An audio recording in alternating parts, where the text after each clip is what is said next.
앞에서 하늘을 보아요. 외로운 그대여 걱정 말아요. 꿈꾸는 그 길을 또 걷고 걸어요. 그대 혼자 걷지 않을 거예요. 그대 폭풍 속을 걷고 있을 때 비바람을 마주해야 할 때 불빛조차 보이지 않아도 그대 혼자 걷지 않을 거예요. 두려움 앞에서 하늘을 보아요. 외로운 그대여 걱정 마요. 꿈꾸는 그 길을 또 걷고 걸어요. 그대 혼자 걷지 않을 거예요.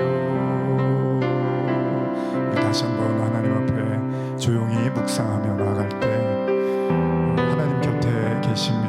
늘 곁에 계십니다. 하나님은 하늘에 계신 게 아니라 이 땅의 모든 곳에 어디나 계시지 않은 곳이 없습니다. 하나님이 곁에 계십니다. 오늘 그 하나님의 세밀한 음성, 엘리야가 지치고 낙심해서 더 이상 걸어갈 힘이 없어 하나님 앞에 차라리 저를 데려가 달라고 기도했을 때 하나님이 천사를 보내시고 물을 주시고 떡을 주셔서 다시 일으켜 세우셨던 것처럼 하나님 오늘 내게 주님의 은혜가 필요합니다. 오늘 나를 일으켜 세우시고 나에게 새 힘을 주시는 주님의 은혜, 친밀한 주님의 은혜, 바람 속에 임하시는 주님의 은혜 오늘 내게 오시옵소서. 우리 같이 기도하며 나아가겠습니다.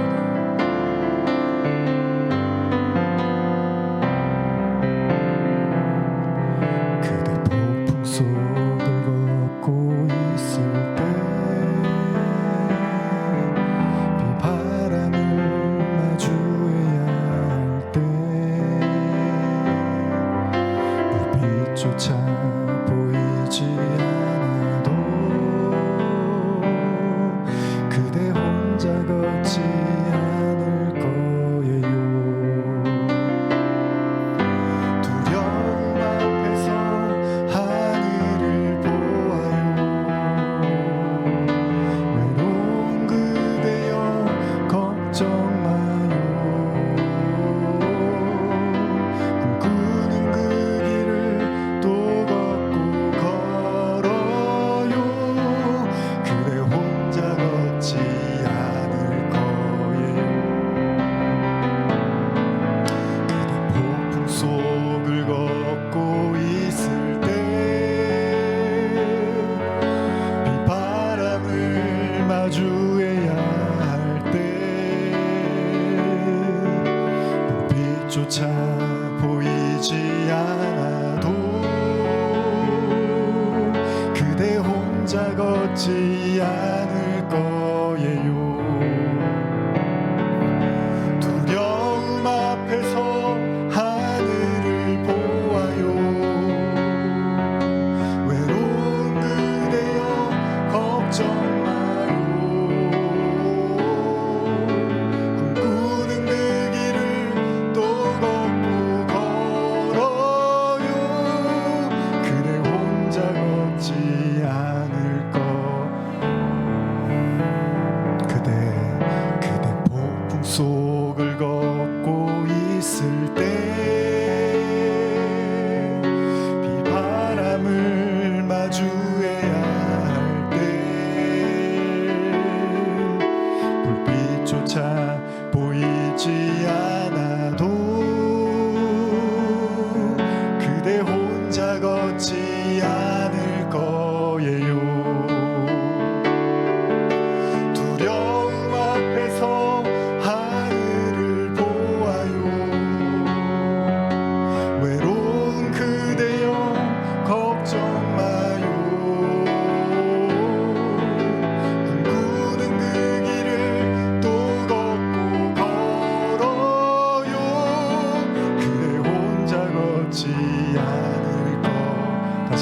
같이 그대 폭풍 속을 걷고 있을 때 비바람을 마주해야 할 때 불빛조차 보이지 않아도 그대 혼자 걷지 않을 거예요. 두려움 앞에서 하늘을 보아요. 외로운 그대여 걱정 마요. 꿈꾸는 그 길을 또 걷고 걸어요. 그대 혼자 걷지 않을 거예요. 두려움 앞에서 하늘을 보아요. 외로운 그대여 걱정 마요. 꿈꾸는 그 길을 또 걷고 걸어요. 그대 혼자 걷지 않을 거예요. 성령이 이끄시는 대로 다시 한번 우리 하나님께 하늘을 바라보며 주님을 바라보며 여러분들 마음을 다 내어놓으십시오. 아주 사소한 것도 좋습니다. 여러분들이 받았던 상처들, 아픔들, 견디기 힘들었던 순간들, 나를 힘들게 했던 사람들, 또 나를 알아주지 못했던 서글픔과 서러움들, 모든 것 다 좋습니다. 경제적인 어려움들, 앞날이 보이지 않는 막연함들, 또 내 주변의 가족들의 아픔과 고통으로 인해 내 마음에 쓰라린 마음들, 모든 것 다 좋습니다. 하나님 앞에 이 시간에 성령이 이끄시는 대로 탄식하는 마음으로 우리 하나님께 고백하며 나가겠습니다. 하나님 아버지, 우리의 마음을 주님 앞에 내어놓습니다. 우리의 마음의 보따리를 주님 앞에 다 풀어놓습니다. 나도 내 마음에 무엇이 있는지 잘 모릅니다. 나도 내 마음이 어떻게 돌아가는지 잘 모르겠습니다. 내 마음의 한켠에 무엇이 자리 잡고 있고 어떤 아픔과 어떤 괴로움이 있는지 나조차도 모를 때가 많습니다. 아버지 하나님이여, 이 시간에 우리 성도들이 자신의 마음을 내려놓고 하나님 앞에 부르짖고 자신의 상한 마음을 올려드릴 때 주님 그 마음을 받아주시고 그 마음을 주님 어루만져 주시고 그 마음을 주님 치료하여 주시고 주님 그 마음을 새롭게 하여 주셔서 아버지 하나님, 그냥 형식적인 예배, 그냥 드려졌던 예배 되지 않게 하시고 오늘 우리의 마음에 변화가 있고 우리의 마음에 은혜가 있는 예배 될 수 있도록 주님 오시옵소서.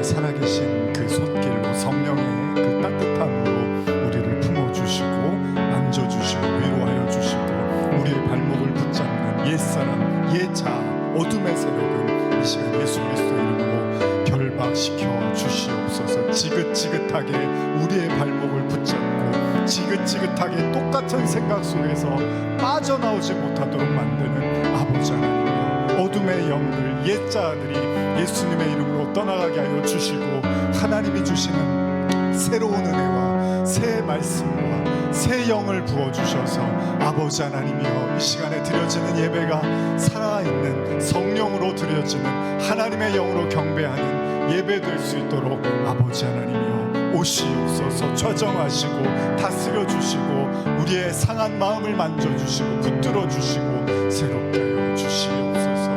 오 주님 하늘을 바라보며 우리의 마음을 활짝 열고 주님의 그 영광의 보좌 그 빛으로 우리를 쏘여주시고 우리를 태워주시고 우리를 살게 하시고 소생케 하시고 하나님의 영광이 우리의 마음에 나타날 수 있도록 함께하여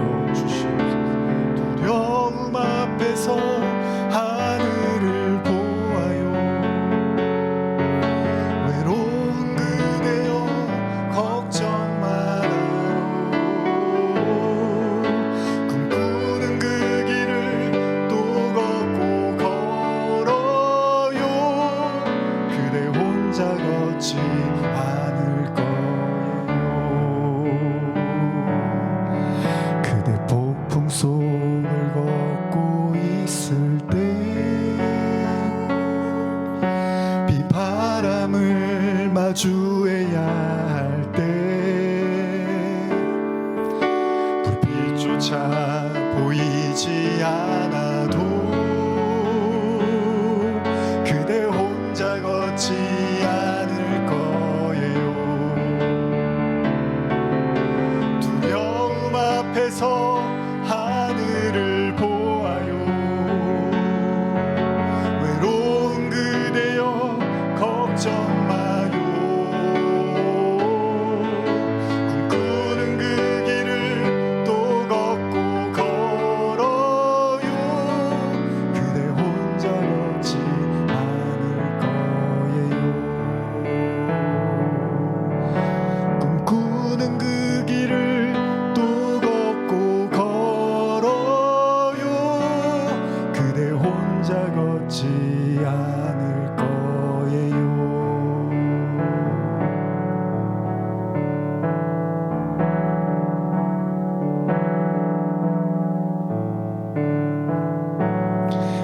오직 주의 사랑에 매여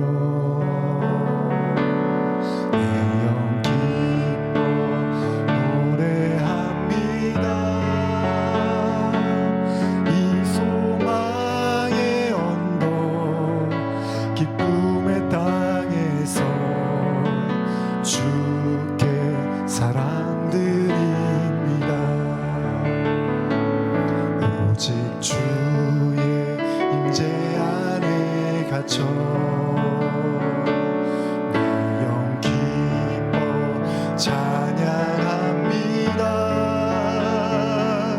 이 소명의 언덕 거룩한 땅에서 주께 경배드립니다. 주께서 주신 모든 은혜 나는 말할 수 없네. 내 영혼 즐거이 주 따르렵니다. 주께 내 삶 드립니다. 다시 한번 우리 오직 주의 사랑에 매여 내 영 기뻐 노래합니다. 이 소망의 언덕 기쁨의 땅에서 주께 사랑드립니다. 오직 주의 임재 안에 갇혀 내 영 기뻐 찬양합니다. 이 소명의 언덕 거룩한 땅에서 주께 경배드리. 주님을 향해 우리 손을 들고 주께서 주신 모든 은혜 나는 말할 수 없네. 내 영혼 즐거이 주 따르렵니다. 주께 내 삶들이 주께서 주신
성경 말씀 보면 하나님의 부르심에는 후회하심이 없다고 기록이 되어 있습니다. 하나님이 누군가를 부르실 때 후회하시는 일이 없다는 거예요. 창세기 보면 하나님이 노아를 부르십니다. 그리고 노아에게 120년 동안 방주를 짓게 하십니다. 노아는 정말로 약 120년이라는 된 시간 동안 그 방주를 지었고 결국 그 방주 안에 많은 동물들과 그리고 자신의 가족들을 태우게 됩니다. 또 재미있는 사실은 비가 내리고 홍수가 임하자 구원받은 사람들이 노아의 가족들이 전부였다는 겁니다. 120년 동안의 노아의 노력의 결과는 결국 노아의 가족의 구원이었던 겁니다. 여러분들이 지금 애쓰고 노력하는 것들 어떤 열매나 결과가 나타나 보이지 않아서 좌절하실 수도 있습니다. 그러나 여러분들이 노아와 같은 심정으로 지금도 그 방주를 조금씩 매일마다 쌓고 있는 거라면 여러분들의 삶과 인생을 통해서 누군가 구원을 받고 하나님을 만나는 일들이 언젠가는 반드시 일어날 겁니다. 좌절하지 마십시오. 구원은 우리의 몫이 아니라 하나님의 몫입니다. 우리는 방주를 만들어 가면 되는 겁니다. 오늘 여러분들의 부르심은 뭡니까? 제가 교회 사역할 때 이제 청년들 만나면 부르심 물어봐요. 하나님의 부르심이 뭡니까? 여러 가지로 이야기를 합니다. 뭐 사역자, 가정을 꾸려서 뭐 좋은 자녀를 잘 키워서 아니면 뭐 장사를 해서 돈을 벌어서 여러 가지 모습으로 자신의 부르심들을 이야기를 합니다. 이 시점에 한번 우리도 한번 깊이 생각해 봤으면 좋겠어요. 나이를 떠나서 여러분들의 처지와 상관을 떠나서 하나님은 늘 사람을 부르시고 그 사람들 통해서 어떤 일들을 이루십니다.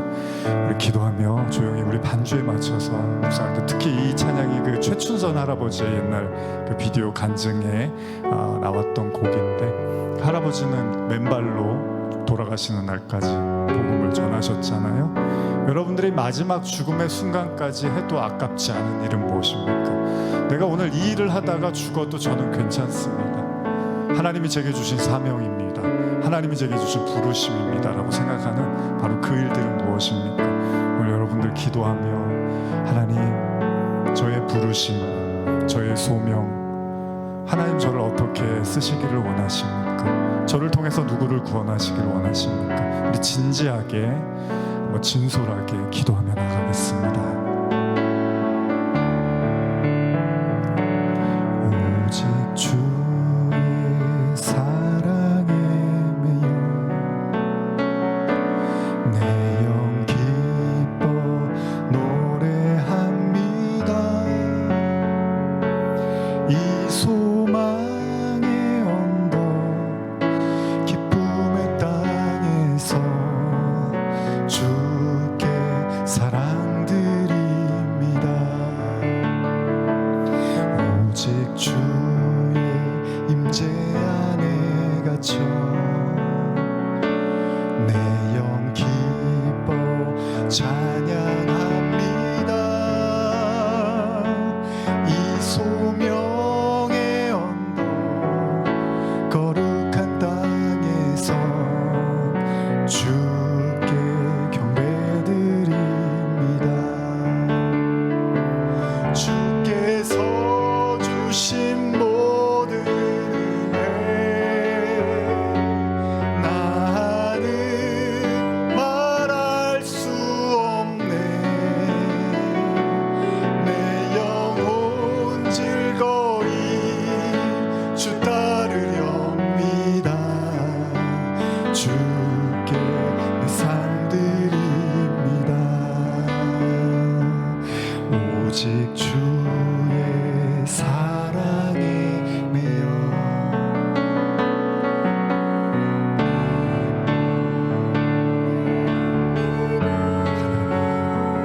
하나님 우리에게 말씀하시고 우리에게 응답하여 주시고 우리에게 살아계심을 보게 하여 주시옵소서. 주님의 옷자락이라도 잡고 싶습니다. 주님의 바지라도 붙잡고 싶은 마음입니다. 주님 내게 그 얼굴을 비추시고 기도하는 성도들의 마음에 하나님의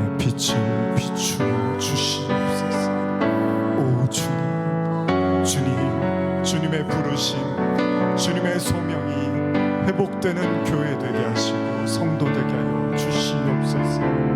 주께서 주신 모든 은혜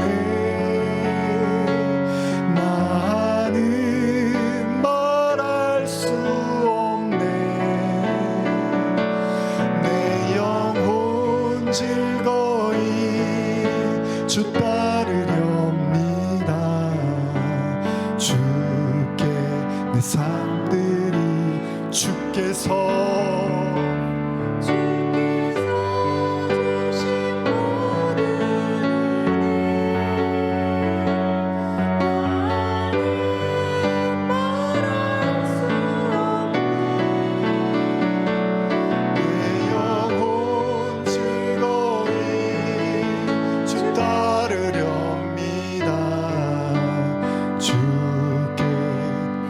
마지막으로 하나님께 이렇게 손을 높이 들고 주님의 소명 따라 살겠습니다. 이런 마음으로 주께서 주신 모든 은혜 나는 말할 수 없네. 내 영혼 즐거이 주 따르렵니다. 내 삶 드립니다. 하나님 감사합니다.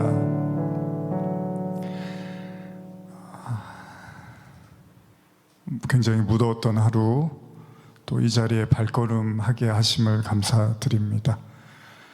사람이 아무리 머리로 계획을 짜도 발걸음을 인도하시는 것은 하나님이라고 하셨습니다. 오늘 우리가 여기까지 올 수 있었던 건 하나님의 은혜라고 생각을 합니다. 우리의 발걸음을 인도해 주시고 지금까지 인도해 주시고 앞으로도 인도해 주실 하나님을 믿고 기대합니다. 우리의 마음속에 그 신실한 하나님에 대한 믿음이 식지 않게 하시고 지금 이 순간도 살아서 역사하시고 오늘 우리를 위해서 준비한 영혼의 양식이 있음을 믿고 기대하게 하시고 행여나 내가 잘못된 길과 잘못된 생각으로 앉아 있다면 하나님께서 또한 그 회개하는 영을 부어주셔서 마음을 뒤집어 가슴을 치며 또한 회개하게 하시고 또한 하나님이 나에게 주시는 말씀이 있는데 듣지 못하거나 안으려고 한다면 오늘 우리의 귀를 열어주셔서 하나님의 말씀에 청종하게 하시고 행여나 내 스스로 혼자라고 생각해 하나님이 내게 무관심하다고 느끼는 영혼이 있다면 하나님이 손을 곁에 꼭 붙잡아주고 함께 하심을 오늘 경험하는 예배 되게 하여 주시옵소서. 인간의 모든 연약함은 보이지 않게 하시고 오직 하나님의 영광만 보게 하여 주시옵소서. 감사와 찬양을 올려드리며 예수님의 이름으로 기도합니다. 아멘. 정말 무서운 더위입니다. 오늘은 그 무서운 얘기를 좀 해보려고 제목을 귀신보다 무서운 게 사람이다 이런 말씀을 한번 나눠보려고 합니다. 자, 수요 기도회입니다. 오늘부터 다음 주까지 2시간에 걸쳐서 바울과 실라 이야기를 2시간에 걸쳐서 나누려고 해요. 그래서 여름 특별 시리즈 설교라고 생각하시면 되고 수요 기도회. 그래서 바울과 실라 여러분들 잘 아시죠? 바울과 실라 이야기. 귀신을 좀 내쫓아줬더니 감옥에 갇혀갖고 기도했더니 감옥 문이 열리는 이야기, 이 이야기를 오늘과 다음 주에 걸쳐서 나누려고 합니다. 오늘 그 첫 번째 시간인데 제가 귀신보다 더 무서운 사람 이렇게 제목을 정했는데 좀 살벌하죠. 근데 또 그러면서도 여러분들이 동의를 하실 거예요. 사람이 무섭다는 건 또 잘 아시니까. 자, 한번 말씀 보시면서 이어나가겠습니다. 사도행전 16장 13절에서 15절인데요. 성경 있으신 분들 애플리케이션이나 찾아보시고 우리 같이 한번 읽어보겠습니다. 사도행전 16장 13절에서 15절입니다. 자, 찾으셨으면 한번 같이 읽어보겠습니다. 안식일에 우리가 기도할 곳이 있을까 하여 문 밖 강가에 나가 거기 앉아서 모인 여자들에게 말하는데, 두아디라시에 있는 자색 옷감 장사로서 하나님을 섬기는 루디아라 하는 한 여자가 말을 듣고 있을 때 주께서 그 마음을 열어 바울의 말을 따르게 하신지라. 그와 그 집이 다 세례를 받고 우리에게 청하여 이르되, 만일 나를 주 믿는 자로 알거든 내 집에 들어와 유하라 하고 강권하여 머물게 하니라. 네, 아멘. 예전에 사도행전 강의할 때도 이 부분 나눴었고, 그 전에도 제가 설교를 했었는데, 사도행전을 통해서 우리가 바울의 전도 여행을 볼 수 있습니다. 그래서 저도 선교학을 전공했기 때문에 사도행전이 좀 중요한 저에게 또 말씀이었죠. 바울이 하나님을 만나고 예수님을 만나고 그 정말 선교의 목숨을 건 그 정말 피 튀기는 인생이었죠. 죽음을 마다하지 않고 땅끝까지 복음을 전하고자 했던 바울의 모습이 여실히 나타나 있는 사도행전입니다. 바울이 신라와 함께 전도 여행을 하는 오늘 내용인데요, 그 바울과 신라의 이야기를 보여주고 있는데, 뭐 어디든지 가면 기도하고 사람 만나고 복음 전하고, 우리 예전에 사도행전 나눌 때도 그랬죠. 만나고 복음 전하고 기도하고, 만나고 복음 전하고 기도하고, 이게 그냥 사도들의 삶이었습니다. 그리고 오늘은 루디아라는 여인이 등장을 하는데, 기도 처소를 찾으러 갔다가 두아디라시에 있는 루디아라는 여인을 만나는데, 자색 옷감 장수라고 해요. 돈을 좀 많이 버는 당시의 직업이었습니다. 자색 옷감이 워낙 비싸다 보니까 상당히 부를 가지고 있었던 여인이었던 것 같고, 나중에 이 여인을 통해서 또 많은 도움을 받게 되는 이야기들을 우리가 알고 있습니다.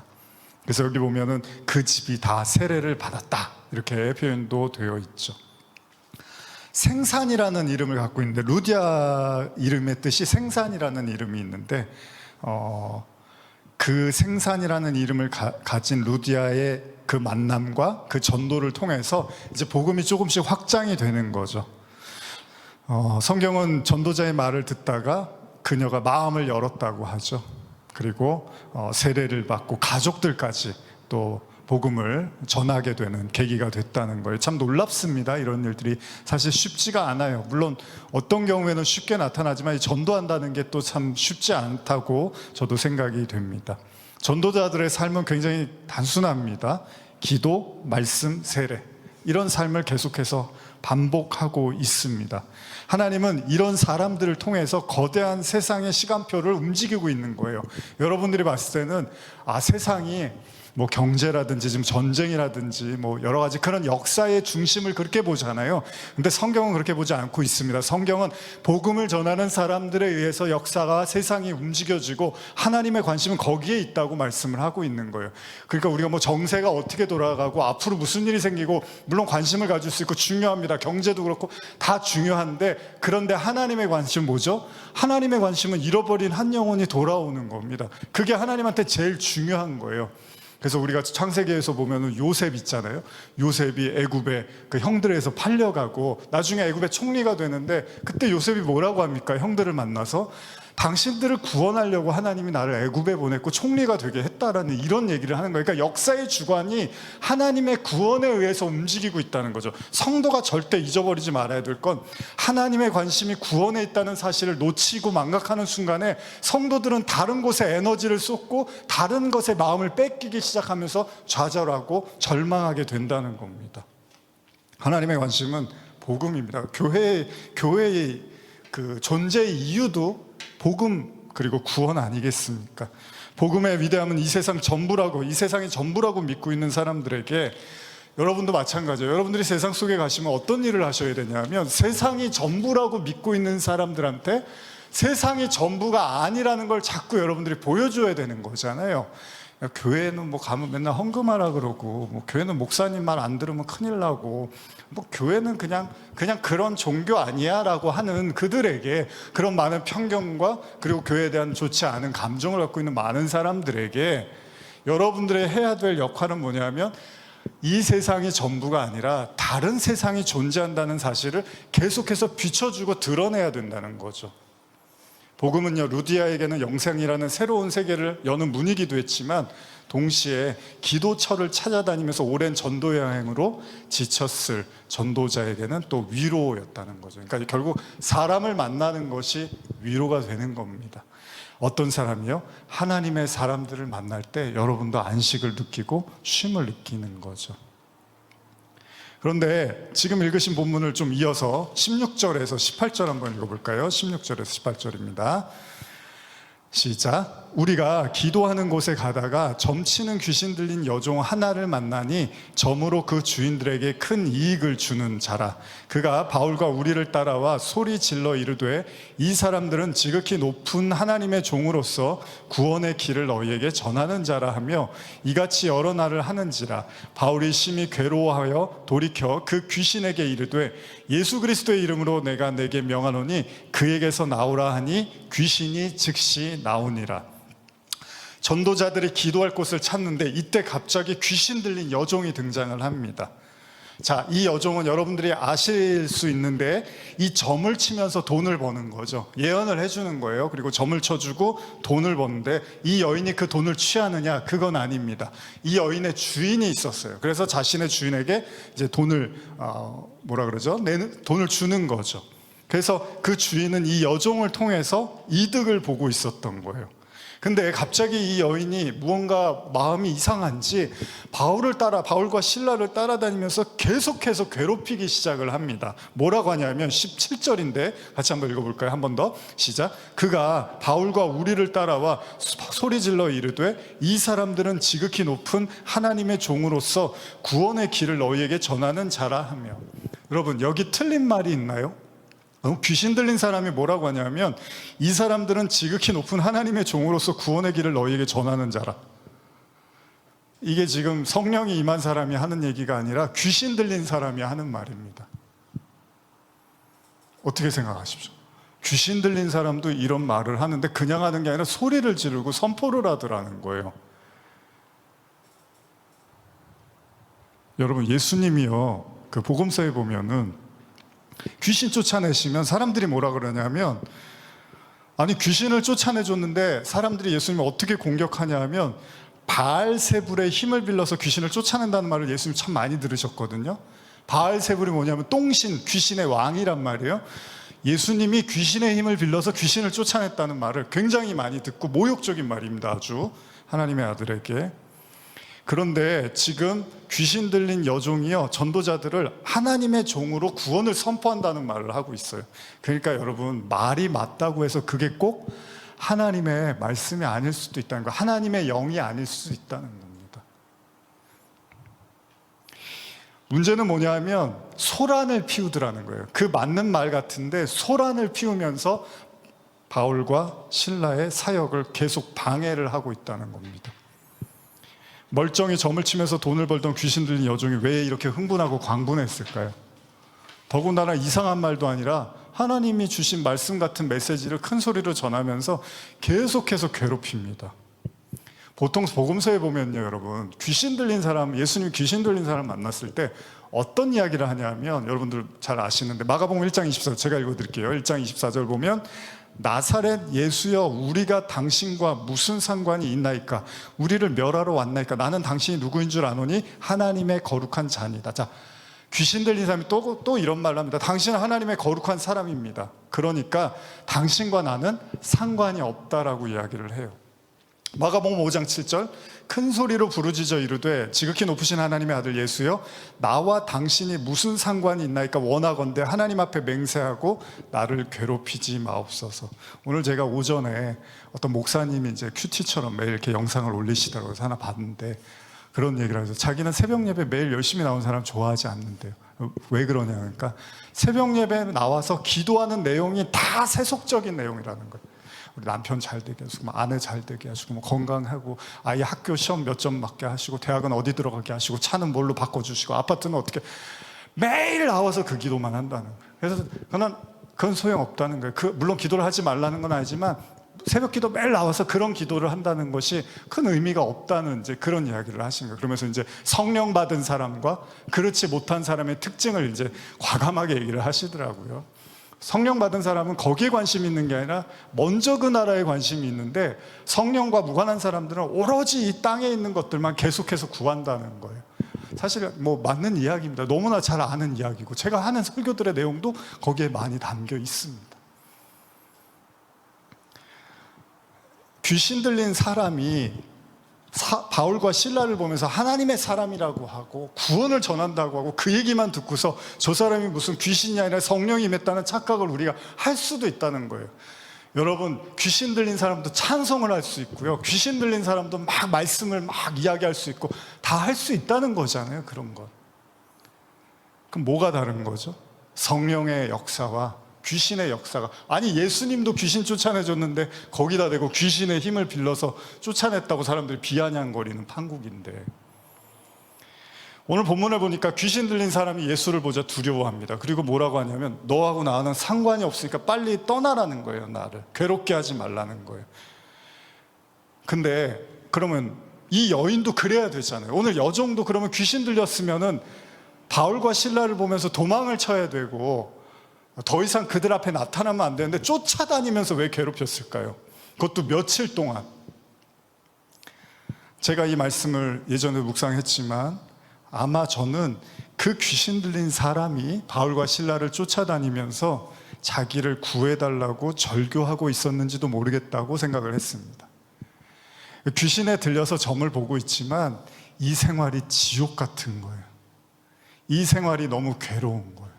그렇잖아요. 여러분, 귀신 들린 사람이 행복하겠습니까? 여러분, 공포영화 보면 귀신 들린 사람 치고 행복해 보이는 사람 봤습니까? 귀신 들려서 너무 행복해, 그런 사람 여러분 봤습니까? 못 봤잖아요. 다 괴로워요. 힘들어하고 아파합니다. 그러니까 어떤 의미에서는 나를 좀 살려주세요라고 바울과 실라에게 절교하는지도 모른다는 거예요. 근데 여기서 더 무서운 게, 오늘 본문 제가 제목으로도 정했지만, 이렇게 자신의 처지를 절교하며 바울과 실라를 쫓아다니는 그 여종의 그 주인의 모습이 아주 놀랍습니다. 결국 바울과 실라가 그 여인의 귀신을 쫓아내줍니다. 바울이, 그렇죠? 예수님의 이름으로 쫓아내줘요. 자유케 됐어요. 드디어 그 괴로운 지긋지긋한 그 점보는 인생을 이제 벗어나게 됐습니다. 그런데 여종의 주인이 전도자들을 관리에게 고발을 한다는 거죠. 이 사실을 보고 한다는 행동이 바울과 실라를 고소를 한다는 겁니다. 19절에서 21절 한번 읽어볼까요? 시작. 여종의 주인들은 자기 수익의 소망이 끊어진 것을 보고 바울과 실라를 붙잡아 장터로 관리들에게 끌어갔다가 상관들 앞에 데리고 가서 말하되, 이 사람들이 유대인인데 우리 성을 심히 요란하게 하여 로마 사람인 우리가 받지도 못하고 행하지도 못할 풍속을 전한다 하거늘. 여러분, 마가복음에도 보면 예수님께서 군대 귀신 들린 사람을 쫓아내주는 장면이 나옵니다. 근데 그 귀신이 얼마나 강한지, 레기온이라고 했던 걸로 같아요. 군대 귀신이 들렸어요. 그래서 예수님이 쫓아내주는데 갑자기 그 주변에 그 물가에 있던 돼지떼 2,000마리가 그 귀신이 확 들어가면서 2,000마리가 다 뛰어가서 그 강물에 몰살을 당하게 됩니다. 사람들이 놀라는 거예요. 그러니까 여러분, 귀신이요, 이렇게 힘이 센 것 같아요. 그죠? 돼지 한 마리가 아니라 2,000마리 때로 죽음을 당하게 됩니다. 이 정도의 강렬한 귀신이 한 인간의 안에서 역사를 하고 있었다는 거예요. 그러니까 여러분과 제가 그 원죄를 우습게 보면 절대 안 되는 거예요. 우리가 선악 까먹고 하나님처럼 되고 싶다는 그 우리의 원죄 죄성이 여러분과 제가 생각하는 것처럼 호락호락하지 않다는 거예요. 왜냐하면 지옥까지 갈 만큼 큰 죄라는 건, 지옥이라는 건 영원한 죽음과 심판인데, 뭐가 그렇게 잘못했다고 영원히 죽어야 됩니까? 이 짧아야 100년 인생을 살고 뭐 잘못하면 얼마나 잘못했다고 영원히 심판받습니까? 라고 말하는 사람들이 있을 수 있잖아요. 그런데 우리가 가진 원죄가 그 정도로 심각하다라는 거예요. 영원히 죽어야 될 정도로. 그래서 그런 장면을, 이 귀신 들린 자가 2,000마리의 돼지떼가 죽는 걸로 성경은 드러내고 있다는 거죠. 뭐 우리 자신도 놀래잖아요. 가끔. 야, 내가 이렇게 악하구나. 내가 이렇게 못됐구나. 뭐 타인을 보면서도 느끼지만 우리 자신을 보면서도 깜짝깜짝 놀라잖아요. 아, 이렇게 고집이 세구나. 내가 이렇게 하나님 말씀을 안 들으려고 하는구나. 그럼 우리 자신을 볼 때가 있단 말이죠. 놀라운 사실은 뭡니까? 그럼 얼마나 좋은 일이에요. 귀신이 2,000마리나 되는 돼지떼가 몰살당하면서 귀신이 나갔으면 얼마나 놀라운 좋은 일입니까? 잔치인데 사람들이 뭐라고 하냐면 몰려와서 예수님한테 뭐라 그러죠? 이 동네를 떠나달라고 합니다.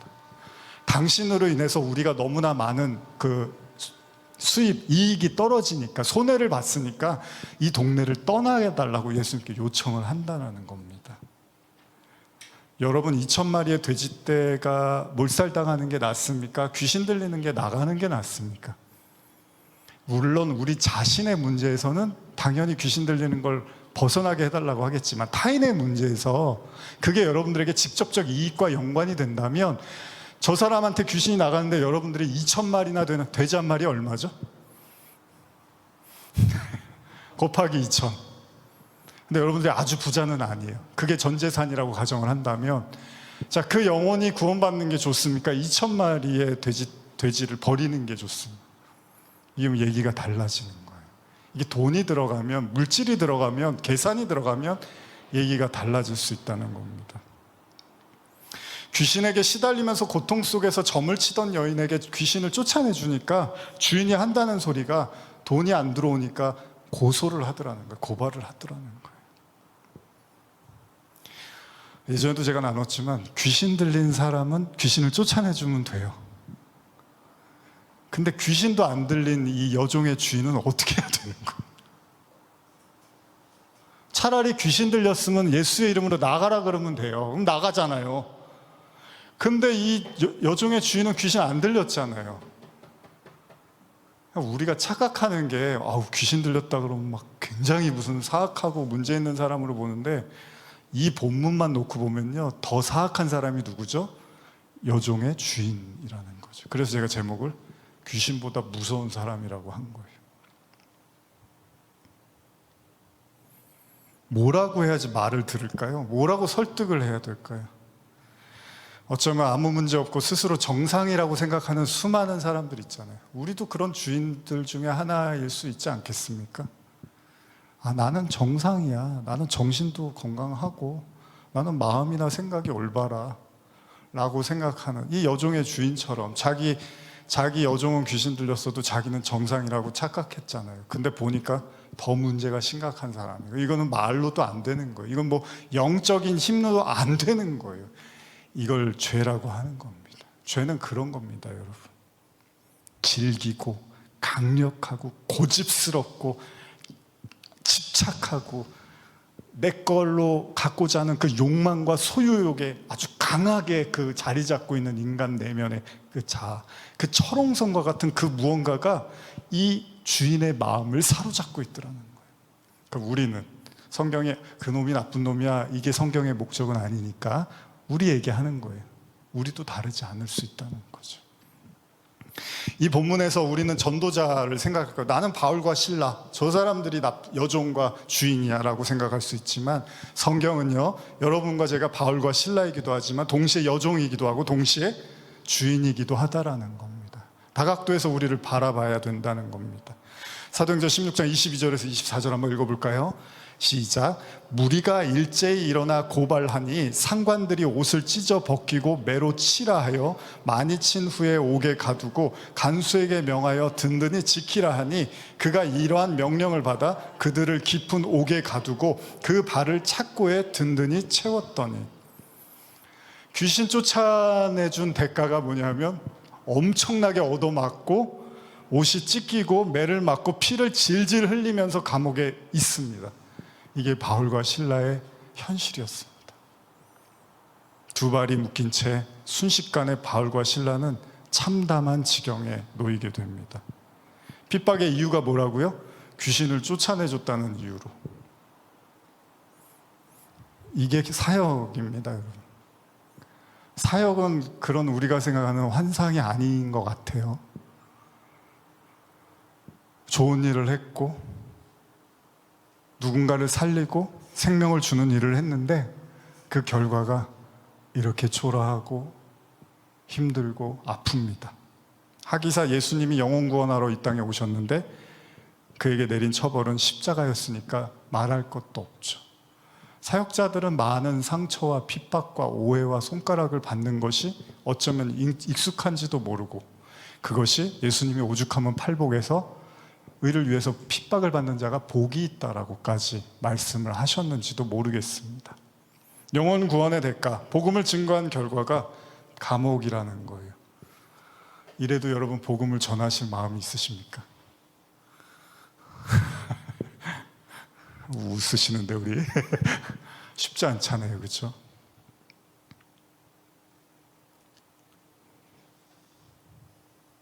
근데 어떻게 복음을 전할 수 있죠? 뭐가 이런 상황이 왔는데도 복음을 전하게 하는 거죠, 여러분? 아까 처음에 제가 말씀드린 것처럼 하나님의 은혜로 말미암아 천국의 천상의 기쁨을 받기 때문에 이 땅이 전부라고 믿는 사람들, 자신의 여종이 돈을 상납을 하지 않음으로 인해서 망했다고 생각하는 이런 자들에게 하나님의 나라가 존재하고 있고 구원이 존재하는 걸 계속해서 손을 뻗는 것, 이것이 바로 복음 전도자의 삶이라는 거죠.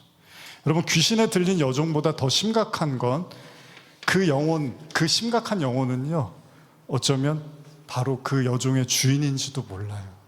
좋아하지를 않아요. 자신의 여종이 심각한 귀신으로부터, 어둠으로부터 벗어났는데 좋아하기는커녕 건강한 모습을 보고 회복된 모습을 보고 이제 자유로운 삶을 살 수 있는 그 얼굴을 보면 같이 기뻐해 줘야 되는데 바울과 실라를 미워하고 가두더라는 겁니다. 어쩌면 저는 이 본문을 보면서 그런 생각을 했어요. 어쩌면 성경이 귀신 들렸다라는 것을 단순하게 우리가 알고 있는 그냥 뭐 귀신 들림을 넘어서서 진짜 무서운 사람, 바로 스스로 정상이라고 생각하고 스스로 나는 영적으로 괜찮다고 생각하는 그 사람들 안에 존재하는 그 세속적 욕망과 그 집착과 그 세상에 대한 그 뭐라 그러죠? 끊임없는 갖고자 하는 마음, 이런 것들이 더 큰 문제는 아닐까라고 보여주는 건 아닐까 생각을 해봤습니다. 사실 예수님은 그렇게 잔인하고 무정한 죄인된 우리의 마음의 한복판으로 오신 거잖아요. 이 땅의 한복판에 오셔서 소돔이라는, 애굽이라는 중심에서 그리스도께서 십자가를 지신 거잖아요. 하나님을 거부하고 대적하는 인간의 그 무정함과 잔혹함, 그리고 영혼보다도 물질이 앞서는 그 탐스러운 그 어둠의 감옥에 갇혀있는 그 인간의 내부의 한복판에 오셔서 십자가를 지신 겁니다. 자, 이제 마무리를 좀 하려고 해요. 오늘 처음 본문 읽을 때 바울과 실라는 기도할 곳을 찾기 위해서 수소문하고 알아봤다고 했죠. 그리고 그 기도할 곳은 결국 어디가 됐냐 하면 감옥이 되었습니다. 이 어둠의 한복판에 결국은 바울과 실라가 당도하게 되는 거죠. 여러분들은 어떻습니까? 영혼의 무게가 중요합니까? 아니면 세상의 가치, 이익이 더 중요합니까?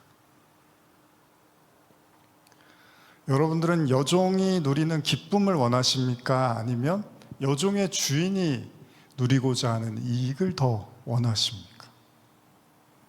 바울과 실라는 명확했습니다. 귀신을 쫓아내주는 것, 심지어 그것이 나에게 죽음이 오고 감옥에 간다 하더라도 나는 영혼을 택하겠다는 것이 바울과 실라의 마음이었습니다. 때로는 우리는 그런 생각을 해볼 필요가 있는 것 같아요. 사람이 무섭다고 하잖아요. 밤에 사람 만나면 제일 무섭다며요. 그게 무슨 말이죠? 사람이 그만큼 무서운 거예요. 낮에는 잘 모르는데 밤에는 어떤 모습을 보여줄지 모르니까 무섭다는 거죠. 여러분들은 어떠십니까? 여러분들은 진짜 그 영혼 구원에 대한 가치를 마음에 품고 계십니까? 아니면 그것보다는 그래도 내 삶이 먼저죠. 그래도 내 이익이 먼저죠. 그래도 내가 잘 사는 게 중요하죠. 여러분들은 어떠십니까? 오늘 기도하시면서 여러분들의 초심이 다시 돌아가는 은혜가 있으셨으면 좋겠어요. 다음 주에 이어서 이 감옥에 갇힌 바울과 실라 이야기를 계속해 나가겠습니다. 우리 잠깐 말씀을 기억하며 기도하며 나가시겠습니다.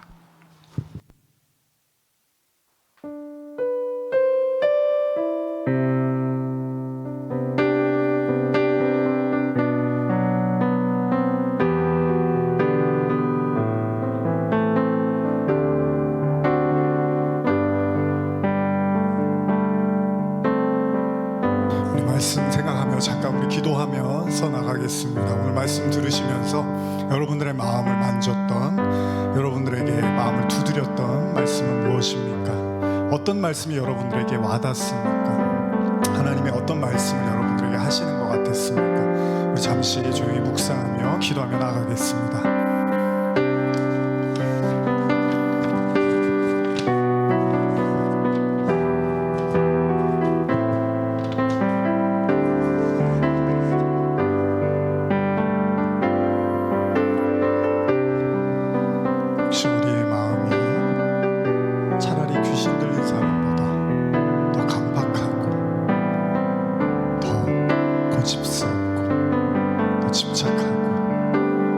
나 자신의 이익만을 구하는 건 아닐까? 하나님, 우리가 너무 죄를 쉽게 생각하고 우리의 완악함을 가볍게 여기고 하나님만을 원망할 때가 많습니다. 하나님, 왜 이것도 안 해주시고 저것도 안 해주시고 왜 이렇게 해주지 않습니까? 다른 사람들이 다 갖고 있는 걸 왜 내게는 주지 않습니까? 하나님의 관심은 우리가 무엇을 갖느냐가 아니라 영혼 구원이었습니다. 만약 우리가 그 영혼 구원의 가치를 깨닫지 못하면 우리도 여종의 주인 같은 어리석은 삶을 살지도 모릅니다. 한 영혼의 귀함보다 내 이익이 더 중요한 삶이 될지도 모릅니다. 하나님, 고백하며 기도하는 영혼들에게 무엇이 중요하고 무엇이 중요하지 않은지를 더 깊이 깨닫게 하시고, 우리가 기준을 잃어버리고 모호한 생각과 방황 속에 있었다면 다시 한번 복음으로 인해서, 말씀으로 인해서 기준이 올바로 세워지게 하시고, 지금 내가 처해 있는 이 현실 속에서 하나님의 말씀이 세워지게 하여 주시옵소서. 오 주님, 오 주님,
만족함을 느끼네.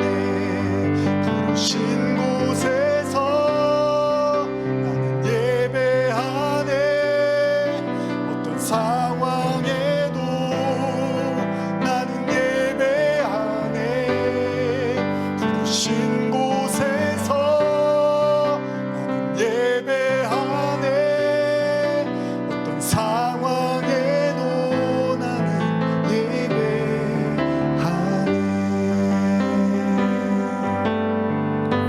사랑과 진리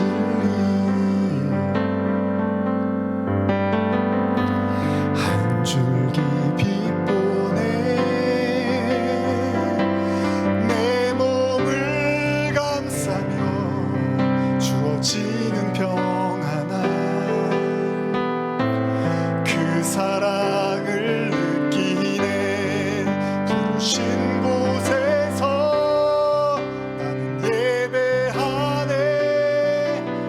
상황에도 나는 예배하네. 부르신 곳에서 나는 예배하네. 어떤 상황에도 나는 예배하네.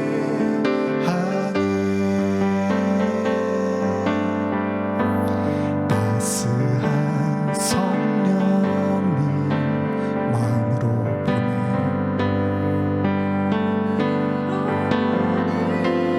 내 몸을 감싸며 주어지는 평안함 만족함을 사랑과 진리에 사랑과 진리에 한 줄기 빛보내 내 몸을 감싸며 주어지는 평안함 그 사랑을 느끼네. 부르신 곳에서 나는 예배하네. 어떤 상황에도 나는 예배하네.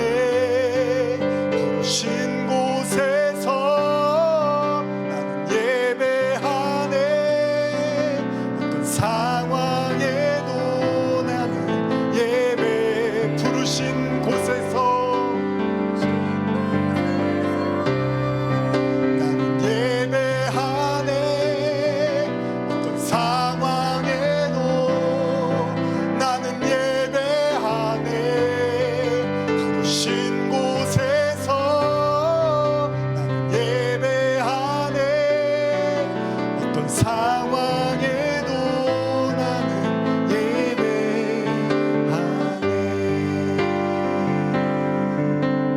할렐루야. 우리가 보통 교회에서 태신자라는 말을 쓰죠. 한 명을 이렇게 마음에 품는. 우리 이제 자주 우리 수요예배 때 한 영혼을 위해서 기도를 많이 하고 하는데 오늘 말씀 기억하면서 같이 기도했으면 좋겠어요. 여러분들이 돼지 2,000마리가 손해를 본다 하더라도 그래도 하나님, 나는 이 영혼의 구원이 중요하다고 생각합니다. 내가 감옥에 간다 하더라도 혹시 그런 생각 해보셨습니까? 여러분들 되게 아끼는 사람을 한번 떠올려 보세요. 너무 사랑하고 아끼는 사람. 그 사람이 만약에 여러분과 그 사람 중에 한 사람이 지옥에 가야 된다면, 근데 한 사람은 천국에 갈 수 있어요. 유치한 논리지만 그럼 어떠십니까? 저는 어젯밤에 그런 생각을 하면서 그랬어요. 그래도 그 사람이 지옥 가는 건 제가 받아들일 수는 없습니다. 제가 지옥에 가더라도 그 사람이 천국에 가는 게 차라리 낫겠습니다. 그 사람이 지옥에 있다는 사실을 알면 저는 천국에서 절대 기뻐할 수가 없을 것 같습니다. 차라리 지옥에 있더라도 그 사람이 천국에 있다는 것만으로 오히려 그 고통을 견딜 수 있을 것 같습니다. 저녁에 제가 혼자 그런 생각을 하면서 잠이 들었는데, 실제로 로마서 9장인가 보면 바울이 자신의 그 동족들을 위해 기도하면서 내 고륙의 친척들, 형제들을 위해서 차라리 내가 그리스도와 끊어지는 한이 있더라도 그들이 구원받기를 원한다, 이런 고백을 하죠. 물론 뭐 하나님이 진짜 그렇게 하신다는 건 아니지만 혹시 그만큼 여러분들이 소중하게 여기는 영혼이 있습니까? 물론 이미 교회를 다닌다면 다행이지만 만약 그렇지 않은 사람 중에 하나님을 모르고 하나님을, 교회는 나가지만 진짜 거듭나지 않고 하나님을 만나지 않은 영혼, 그 한 영혼과 돼지 2,000마리를 바꿀 수 있습니까? 오늘날 많은 크리스찬들의 이 경제와 돈의 만몬이 지배하는 이 세상 속에 한 영혼의 가치보다는 돈이 더 중요하고 먹고 사는 게 더 중요한 이 세상 속에 오늘 이 본문은 우리에게 던지는 것 같아요. 내 먹을 것이 끊어진다 하더라도 한 영혼의 구원이 중요한가? 아니면 영혼이 구원받지 못한다 하더라도 차라리 내가 안정된 삶을 살고 싶습니다. 여러분은 어떠십니까? 오늘 그런 마음으로 진지하게, 물론 우리가 매주 한 영을 놓고 기도하지만 오늘은 좀 더 적극적이고 진실하게 그 영을 놓고 기도했으면 좋겠어요. 하나님, 제가 바울처럼은 아니지만, 제가 주님께 끊어질 자신은 없지만 그런 마음을 가지고 주님 이 영혼을 구원받기를 원합니다.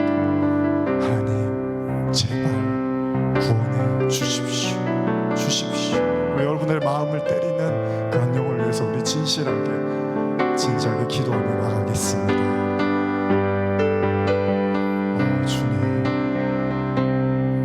주님, 오늘 이 기도가 하나님께 반드시 상달되어지기를 원합니다.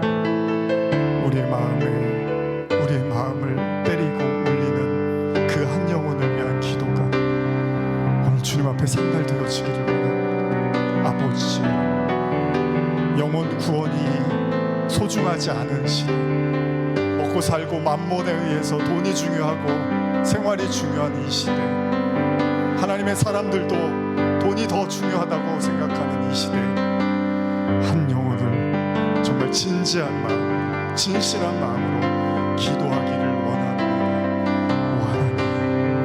오 하나님, 오늘 이 기도를 들어주시고 오늘 이 간절한 마음을 받아주시고, 아버지 하나님이여, 구원하여 주시고 하나님 앞에 나오게 하시고 하나님을 붙잡게 하여 주시옵소서. 오 주님, 오늘 한 사람 한 사람의 기도를 들어주시고 그 기도를 통하여 한 영혼이 돌아오고 모든 어둠의 세력으로부터 벗어나게 하시고 세상의 지배로부터 벗어나게 하시고 하나님이 주신 참된 구원과 감격의 기쁨을 누릴 수 있도록 주님 은혜를 베풀어 주시옵소서.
주어지는 평안함, 그 사랑을 느끼 부르신 곳에서 나는 예배하네. 어떤 상황에도 나는 예배하고 우리 기도하네. 부르신 곳에서 나는 기도하네.